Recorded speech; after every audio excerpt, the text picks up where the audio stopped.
Hello students, we have completed our chapter light during our offline classes. As you know, in our online classes we will be discussing about chapter number 10, the human eyes and colorful world. In two sections A and B, I have already taught few slides. Also you have included them in your notes.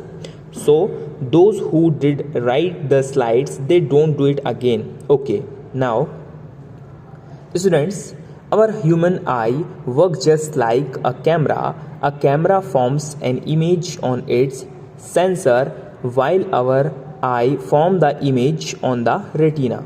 The eyeball is almost spherical in shape and its diameter is about 2.3 centimeter.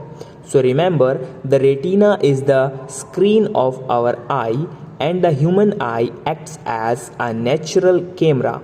Now let's study its part one by one. Cornea. First, let's learn about the cornea. The cornea is a thin, transparent membrane present at the front of the eye. It covers the front surface and forms a small bulge. Its most important function is to refract or bend the incoming light. Also remember, the cornea has no blood vessels, so it remains transparent. Now, iris and pupil.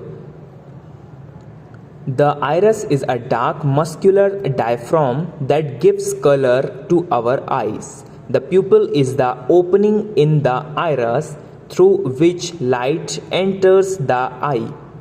In bright light, the pupil becomes smaller, and in the dim light, it becomes larger. So the iris control the size of the pupil and the pupil control the amount of light entering the eye.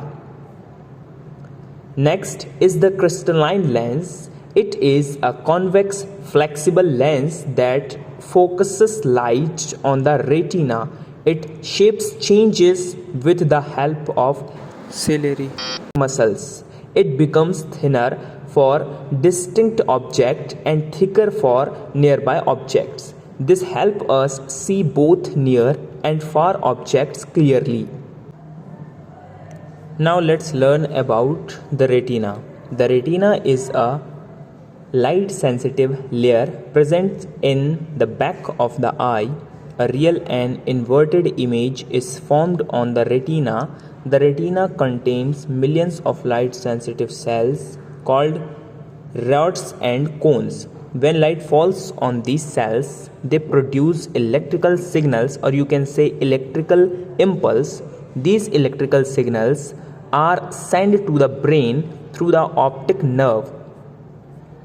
Now let's understand rod and cones. Rods help us to see in dim light or low light. They cannot detect color, so they help in black and white vision. Cones help us to see in bright light. They detect colors and give us colors vision. Rods are more in number than cones. Now let's learn about the optic nerve.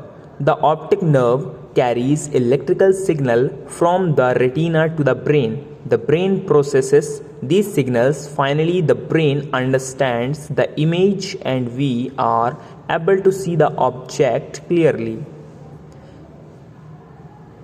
Now let's compare aqueous humor and vitreous humor. Aqueous humor is a clear watery fluid present between the cornea and the lens. It nourishes the cornea and lens and maintain the pressure inside the eye. Vitreous humor is a clear jelly-like substance present between the lens and retina.